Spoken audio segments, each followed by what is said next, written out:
In spite of the virtually global unanimity in condemning the blockade, those responsible for this crime ignore the clamor of the entire world. Fellow President, before concluding this intervention in the General Assembly, allow me to inform the member states that the plurinational state of Bolivia, following an unfortunate coup d'etat that took place in November of 2019, following that, last October 2020, we restored democracy thanks to the unity, combat, and conscience of the Bolivian people, which was confirmed in elections. And we're recovering our intercultural democracy as well as our political, economic, and social stability, which has cost us a great deal of work to build. The rupture in the constitutional order in my country involved the participation of national actors, politicians that do not have the support of the people in elections, unethical members of the police and the armed forces, civic committees, certain members of the Catholic hierarchy, and of the media. However, it also included the participation of the OAS through its Secretary General Luis Almagro, and also the participation of other governments, such as the former government of Argentina, which sent weapons and munitions to those behind the coup d'etat, and the representatives of the European Union and other international non-governmental organizations. The last report presented by an international group of independent experts identified that in the plurinational state of Bolivia, serious violations of human rights were committed, massacres, and summary executions. Our commitment to the Bolivian people is that we ensure justice for the 38 lives lost, for the hundreds of wounded, detained, for those who were persecuted, who were sent in exile, and for the great violations of human rights that were conducted during the de facto government. Because justice is an essential precondition of any democracy and for the construction of a true social peace. Unfortunately, the right to the presumption of innocence and due process was systematically violated. Persecution and jailing of innocent people became a daily occurrence and normal occurrence. Humiliation, repression, and the racist and sexist use of force aimed against our population who were mobilized to defend their rights, most of them indigenous peoples, workers, and farmers, was something that occurred daily. Strong and dignified nations will always be built on the basis of the lessons learned from the tragedies that they've experienced, thus collectively building social peace through the process of memory, truth, and justice. And that is the commitment we've made to the Bolivian people. My government, democratically elected, in spite of multiple difficulties, including the COVID-19 pandemic, is making every possible effort to restore stability and economic growth with social justice. With the support of over 55% of the votes of the Bolivian people, we have the responsibility of defending our independence and dignity as a free and sovereign state. The plurinational state of Bolivia states in this global forum states that it has the right to obtain a free and sovereign access to the Pacific Ocean through dialogue and coordination with the Republic of Chile, in accordance with a decision of the International Court of Justice, which in its decision on the 1st of October of 2018 urged Chile and Bolivia to work towards resolving this problem. Bolivia takes paragraph 176 of this decision as a suggestion to resolve this matter, and I quote, maintaining a dialogue and exchange in a spirit of good neighborliness in order to deal with topics involving the access to the Sea of Bolivia. This would require negotiations among the parties, end of quote. Fellow President, processes of integration which are taking place around the world should be based on the effective resolution of the major topics that remain unresolved in Latin America, such as the topic of the sovereignty of the Malvinas Islands, and the fact that Bolivia does not have access to the sea is an unresolved problem which should be solved on the basis of diplomacy and understanding in this new era. In this assembly, we'd like to reiterate our commitment to the principles of the United Nations Charter, the goals established in the Sustainable Development Goals and the 2030 Agenda, and our commitment to eradicate all form of discrimination and racism. Multilateralism is an ideal tool to ensure greater dialogue, cooperation, and the search for solutions to the problems that humankind faces.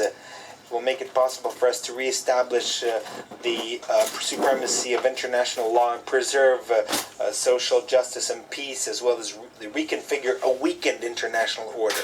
There's no doubt that the challenges to which we confront every day are increasingly more complex. If we want a better future for current and future generations, we must think about the path to take in order to overcome the polarization in the global architecture, and in its place join efforts to promote international cooperation that allows us to confront current problems on a stronger footing.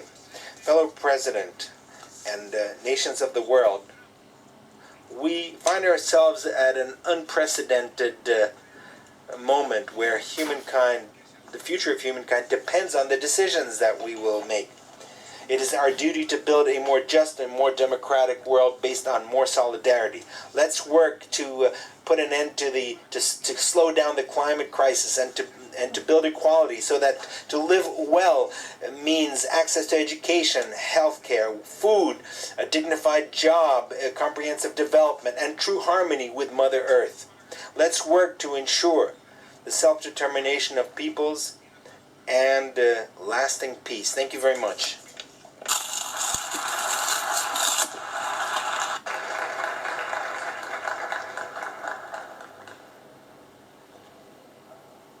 On behalf of the General Assembly, I wish to thank the Constitutional President of the Plurinational State of Bolivia for the statement just made, and I request the protocol to escort His Excellency.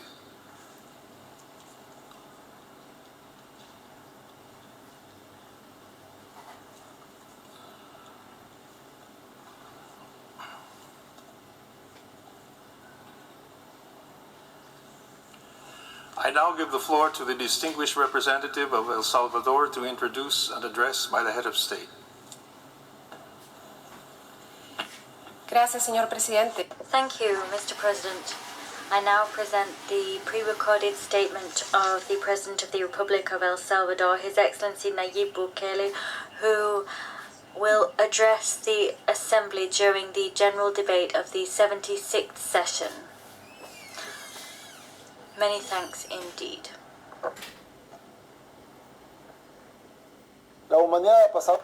Humankind has weathered very difficult times, and it has been in these times where it had the opportunity to truly contemplate the path it must take, tipping points in which we've had to decide as humankind the path that we will take. At times, crises are warnings to change our course, to think about whether what we're doing is the reality, in reality what we really want to do, to think about the future that we want to have. That was the case with the First World War. After the First World War, among other things, we saw the predecessor organization of the United Nations created. That was the League of Nations, and humankind embarked upon a period of intense social, cultural, economic, and artistic dynamism. The Roaring Twenties was a decade in which humankind thought about the future it wanted to see and worked to achieve it. This decade was born of a crisis, and fate saw that it was stymied by another. That was the Great Depression, a decade of economic crisis, of pessimism, a warning that humankind did not heed. It led to a bigger crisis, and that of the Second World War. This time the blow dealt was sufficient to learn and decide the path that humankind should follow. It was then that we saw the formation of the United Nations Organization, with the goal of maintaining international peace, achieving security across the world, and encouraging economic and social development. We had a new drive generated, a new momentum, a time when there was optimism for the future. People worked together to build this vision, build the picture of the world they wished to see, and everyone worked to achieve this vision. I managed to see the end of this period, and I remember that we were thinking about the future, and we were enthusiastic. We were enjoying our moment and helping to build the world we wished to see. While we experience such moments of optimism, we need to cultivate them, to maintain them, and to make the progress that we can. 2 years ago, I was in the General Assembly as the recently elected president of a small country in Central America, El Salvador. The same General Assembly that many years ago aroused such optimism was nearing obsolescence. I proved this with a selfie. I took a selfie to demonstrate that the world had changed, that it continues to change, and that we have a duty to understand it, to use our potential to look after it and resolve the problems that we can resolve. And I took a selfie to show how El Salvador was beginning to understand this world. I said it again 1 year ago in the middle of a pandemic, that like in any major crisis, what we were experiencing was a new warning to contemplate our path. And I spoke about how El Salvador, in spite of everything, was thinking about the future with optimism. Once again, I'm here and to say that we didn't heed this warning, and we're heading towards another crisis, an even greater crisis, as was the Second World War after the Great Depression. We're risking much more than we thought it possible to lose. We're in a world which is increasingly frenzied, more fragmented, more anxious, more pessimistic, and more individualistic. A world in which almost nobody knows where we're going or even where we want to go. We're resolving problems in the short term, jumping from one crisis to another, until we'll reach one that we won't be able to resolve. The society and the world is suffering, and it seems that we're increasingly far away from tackling the causes of this suffering. We're in a world in which we're producing more than we need, and there are still people that die of hunger from a lack of medicines and from a lack of drinking water. We're in a world where if someone wants to do something differently, he's attacked rather than being guided and being helped to find his path, a path that the rest of humankind might follow. We're in a world which is in the midst of a pandemic where we've seen the best and the worst of humankind, and whose collective response has only multiplied global anxiety. We've seen a pandemic which has deepened the crises that were already there. We're drawing ever closer to a civilizational collapse that we've been on the brink of for decades. We're in a world plagued by all types of crises, but primarily by a crisis of identity. We're in a world which is incredibly anxious because of the path that we're taking. Civilization is fragile, the progress of humankind is too, and we're failing to make this progress. One more crisis and we could lose much more quickly than we ever thought possible. Let us learn from previous civilizations, from their achievements and mistakes. We have a responsibility to history, to all of those that came before us, to continue with the progress of humankind and to make as much progress as we can, to build on what they built, to build on the shoulders of giants, in a path moving towards the future. That's the path we need to walk along, a path towards the future, but one which respects and values where we came from, our traditions, our customs, our culture, and the things that make us a civilization. But we need to continue making progress and prepare the ground for those who will follow us in this relay race that is universal development. We still have time to learn from this crisis and to analyse whether what we're doing is really what we must be doing if we're on the path that we wish to be on. We have all the tools available to do just that. We're living in an interconnected, globalised world, and with the technology to easily resolve all these problems, but without the slightest bit of will to do just that. Everything that we do or don't do now will determine whether we make the most of this opportunity. And this starts with the smallest act.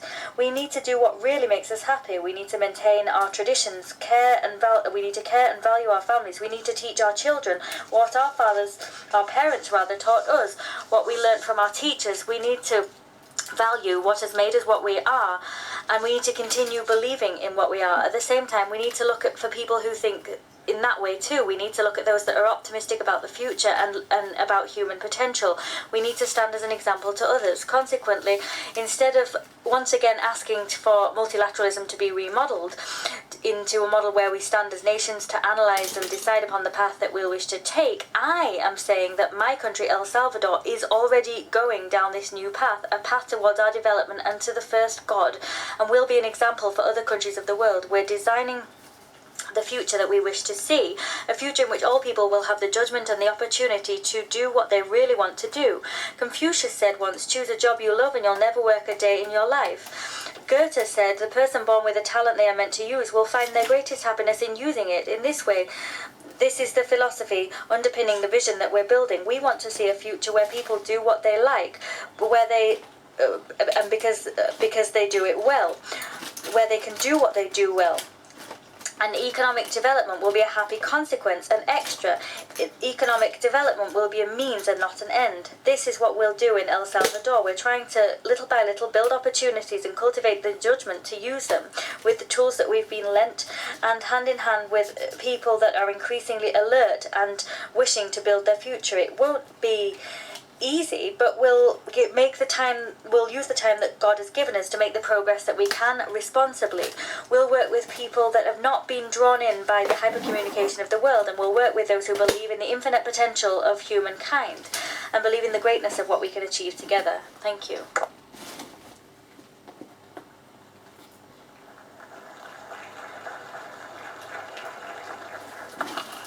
On behalf of the General Assembly, I wish to thank the President of the Republic of El Salvador for the statement just made. I now give the floor to the distinguished representative of Tajikistan to introduce an address by the head of state. Thank you, Mr. President. Mr. President, distinguished colleagues, it's my great honor to introduce the pre-recorded statement by His Excellency Mr. Emomali Rahmon, the President of the Republic of Tajikistan.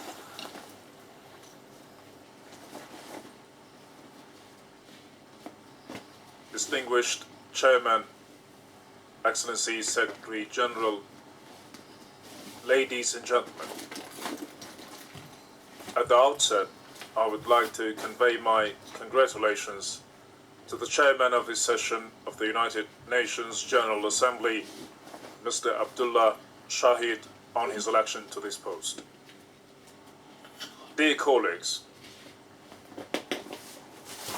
on September 9, the glorious people of Tajikistan celebrated historic and memorable event, the 30th anniversary of Tajikistan's national independence.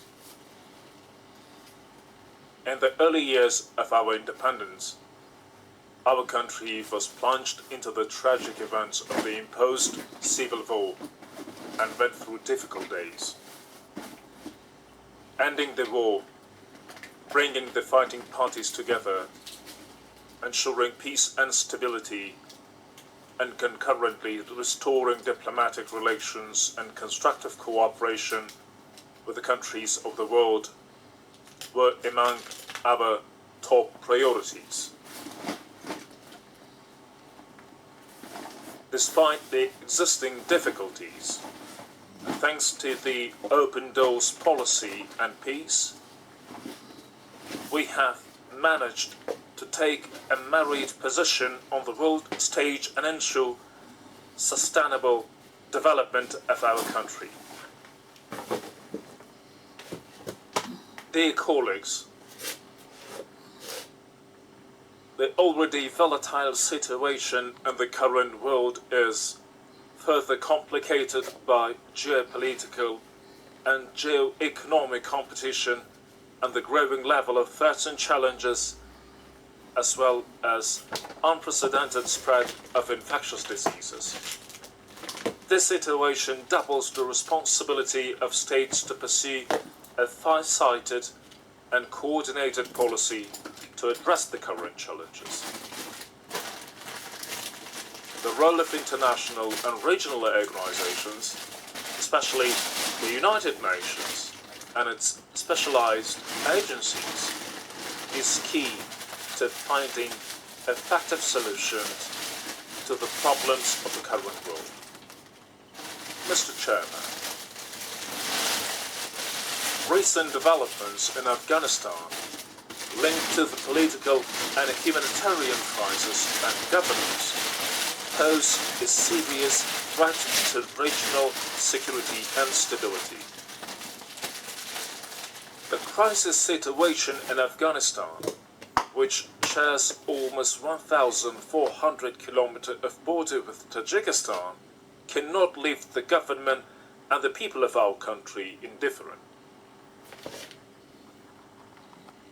The rise to power of the Taliban, which is listed as a terrorist group by the United Nations Security Council, has further deteriorated the region's already complex geopolitical process. The Taliban's failure to deliver on its earlier promises to form an inclusive government with a broad representation of Afghan political and ethnic forces is a matter of our deep concern.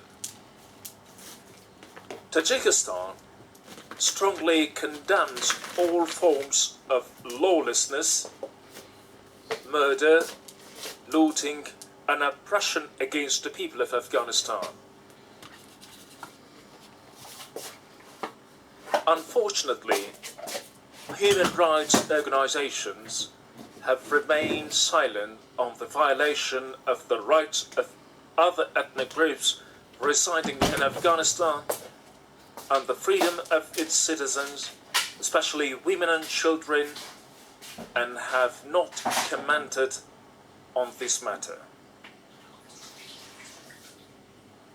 As in the case of Panjshir province in Afghanistan, we are witnessing a tragic violation of international human rights. The people of Panjshir have no access to food, other basic supplies, as well as humanitarian aid, and even the United Nations and the International Committee of the Red Cross are still unable to enter Panjshir to fulfill their humanitarian obligations. The current situation is a humanitarian catastrophe.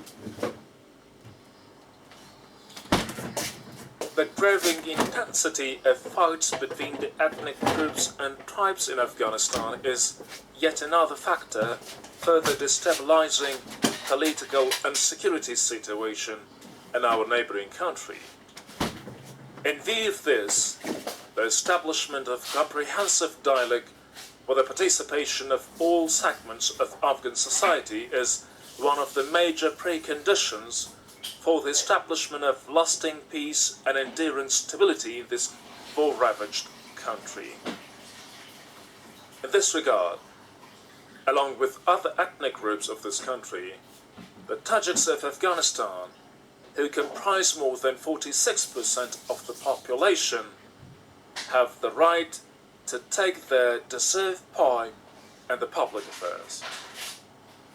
Mr. Chairman,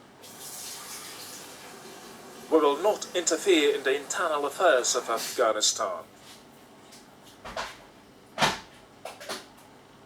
However, we believe that in order to properly address political and security challenges of the neighboring country, it is necessary to form an inclusive government through elections based on the will of the people of this country, with the engagement of all political groups and national and ethnic minorities. Thus, in our view, it is necessary to determine the structure of government in the country through a referendum by respecting position of all citizens. Formation of any government without taking into account the interests of all people of Afghanistan can lead to catastrophic consequences in this country.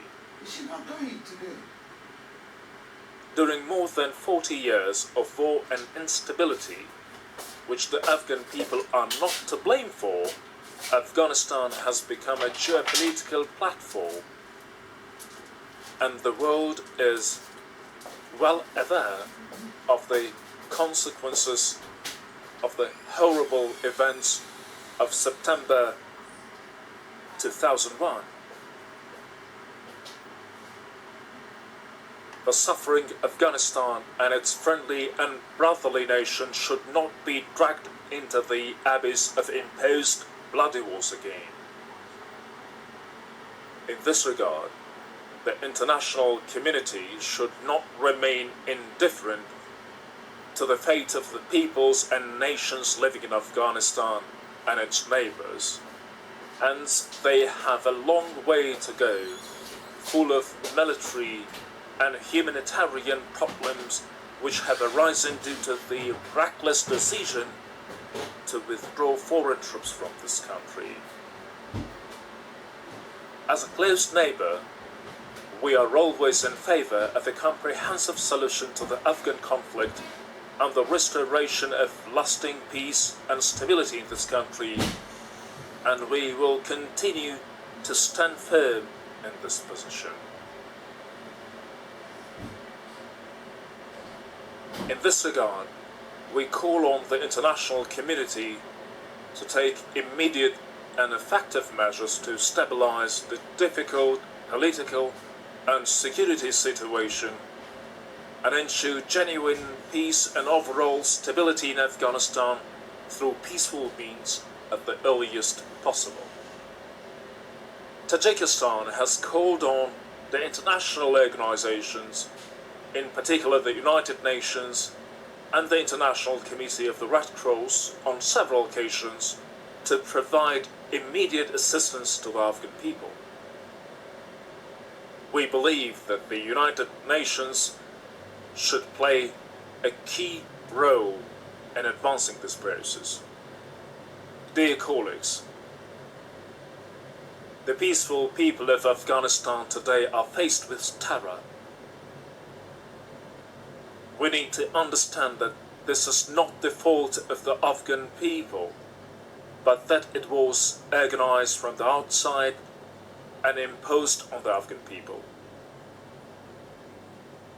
In this case, we are talking about the massacre of civilians, brutal killing of former members of the National Security Forces and civil servants of Afghanistan.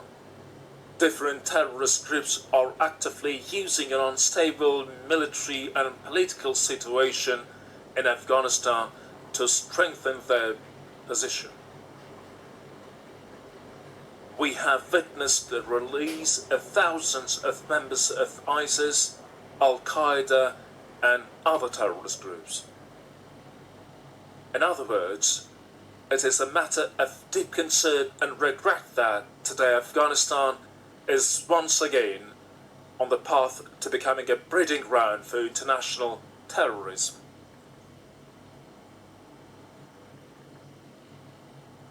Tajikistan, which due to its geographical location is at the forefront of countering modern threats and challenges such as terrorism, extremism, radicalization, drug trafficking, and other transnational organized crime, will continue its efforts to prevent their further spread and believes that the support of the international community is essential in this process.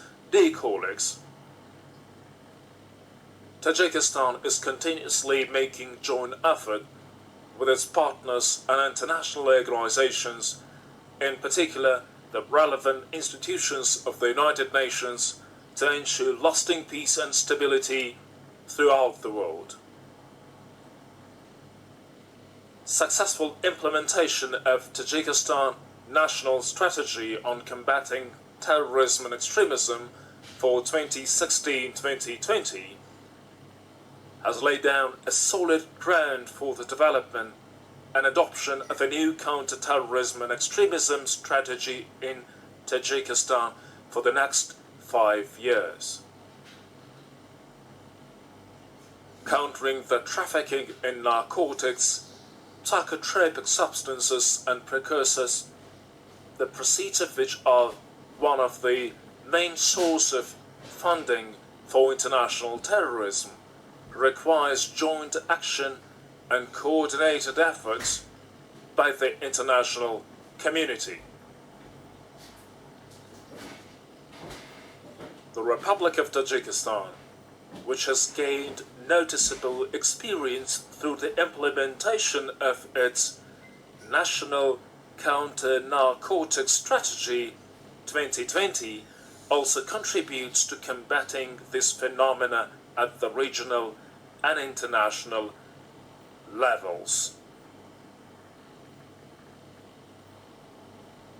Taking into account modern methods and approach to combat this challenge, and in order to pursue an effective policy in this area, we have adopted our National Drugs Control Strategy for 2021-2030 and the first semester of this year. Mr. Chairman, we in Tajikistan are well aware of the value of peace and the importance of its protection. We are satisfied with the positive experience in our country's cooperation with the United Nations. Tajikistan has always supported the peacekeeping activities of the United Nations and will continue to make efforts to contribute to the restoration and maintenance of peace and stability in the conflict zone throughout the world. We intend to increase the number of other officers to contribute to this process in the future in cooperation with the United Nations Department of Peacekeeping Operations.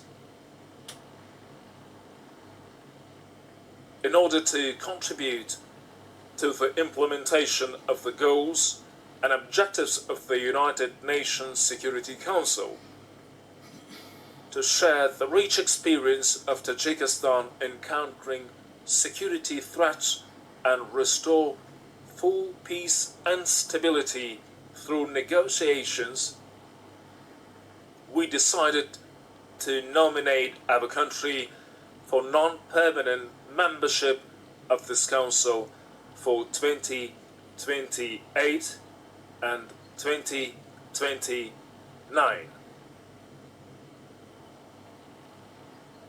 In this regard, we stand ready for cooperation with all UN member states and hope that they will support Tajikistan's candidacy.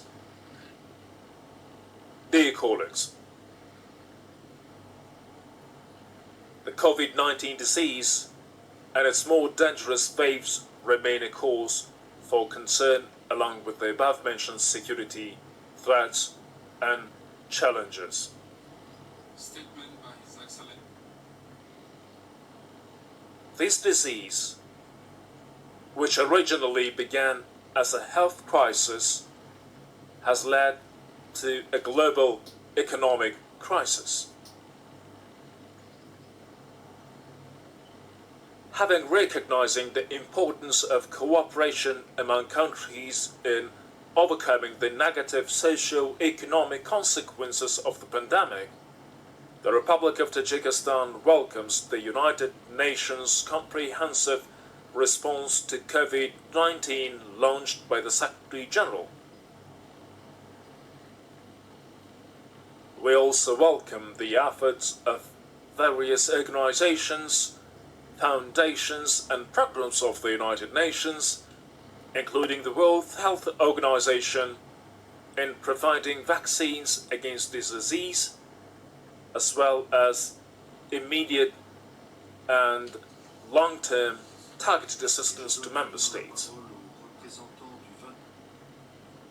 Economic and financial performance of countries and the negative consequences of COVID-19 will delay the timely implementation of the Sustainable Development Goals, particularly in developing and least developed countries. Therefore, recognizing the important role of the United Nations in effective and timely implementation of these goals, we are confident that the decade of action to achieve sustainable development Goals 2020-2030 will facilitate to find effective ways to address global challenges, including climate change, poverty, gender inequality, and funding. Dear colleagues, climate change challenges are also a serious obstacle to achieving the Sustainable Development Goals in many countries, including Tajikistan. Tajikistan, with 93% of its territory covered by mountains, is concerned, along with other countries in the region, about changes in the hydrological cycle leading to severe floods and droughts and causing a negative impact on water, energy, and food security. Unfortunately, our country loses hundreds of millions of dollars annually as a result of waterborne disasters, and in many cases, natural disasters cause human losses and destruct vital infrastructure. We are today on the eve of the 26th session of the United Nations Convention on Climate Change. We believe that this meeting will significantly contribute to achieving the goals of the Paris Agreement and accelerate the efforts of the international community in the fight against climate change. One of the serious consequences of this process is the melting of glaciers. As a result of climate change and unprecedented warming, more than 1,000 of the 13,000 glaciers in Tajikistan's mountains have completely melted. According to the available statistics, the Fatchenka Glacier alone has shrunk to 11 square kilometers in recent decades in Tajikistan and lost 2 cubic kilometers of ice. This all is happening despite the fact that up to 60% of Central Asia's water resources originate from Tajikistan glaciers. Our country ranks 135th in the world in terms of carbon dioxide emissions and produces 96% of its electricity in hydroelectric power stations. As a head of state and as such a country, I've made concrete proposals at international conferences on several occasions to find solutions to the problems associated with climate change. As a member of the founding group of the World Water and Climate Coalition, I proposed at its first high-level meeting to declare the year of 2025 as the International Year for Glaciers Preservation. It is my firm belief that this initiative will help to attract more attention of the world community to the water and climate agenda and the melting of glaciers. Good morning. Good morning. Sorry, I was so The establishment I know, of but the Bob, International Fund for you're Glaciers about to get Preservation energy. under the auspices of the United Nations is another step that could provide a basis for comprehensive research and effective solutions to these global challenges. Mr. Chairman, Tajikistan is recognized as an initiator and champion country and contributes to the process of promoting water and climate agenda and the global development agenda and submitting relevant UN resolutions on these issues.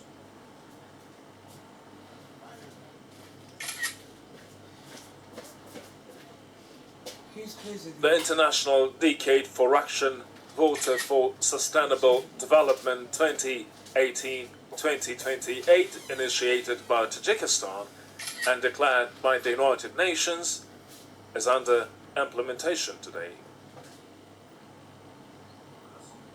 The international community is looking forward to the United Nations Conference on the comprehensive mid-term review of this decade to be held in New York in 2023. As in almost 50 years, this will be the second special conference of the United Nations on water, Mommy, have you got which straw? will once again demonstrate I've done your food. a key role of water issues You and eat egg global every day. It's not good development for. agenda Morning, after you know, and if not, the achievement Okay, go and buy of for put 2 sustainable egg for you. yeah, development and sandwich goals. in a brown bread, please. There's no brown We are bread. It's proud white bread. that Tajikistan, together with the Kingdom of Netherlands, I've are been elected working as since last co-chair night. of this important international forum. They postponed my Disregard. course, but they say do something We and have bring already it. begun preparations with our partners, No. including There's something. the I'm Kingdom this of the thing is part of Netherlands my training. and the United Politics. Nations Department Short, for Economic you know, short, and Social whatever Affairs, you can think. and Do you are want to do short film? taking steps to organize a comprehensive and high-level conference.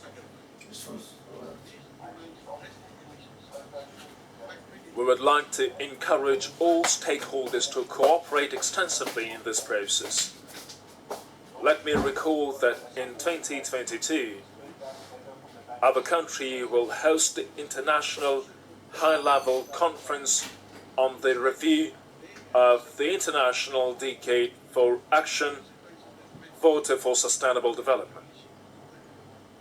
We believe that this forum will play an important role in the preparation for the 2023 Water Conference. I take this opportunity to reaffirm my country's preparedness and commitment to advance water and climate agenda at all levels, particularly in cooperation with the United Nations. I thank you for your attention.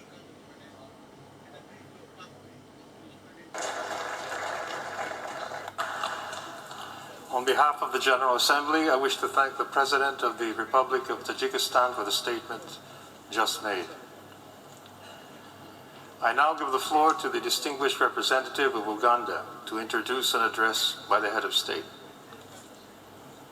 Thank you, Mr. President.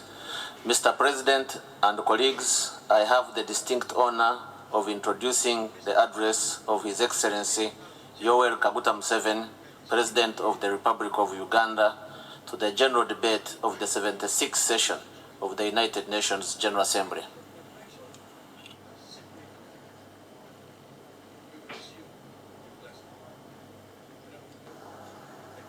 Your Excellency, President of the UN General Assembly, Excellencies, Heads of State and Government, His Excellency, Secretary General of the United Nations, distinguished ladies and gentlemen, distinguished delegates.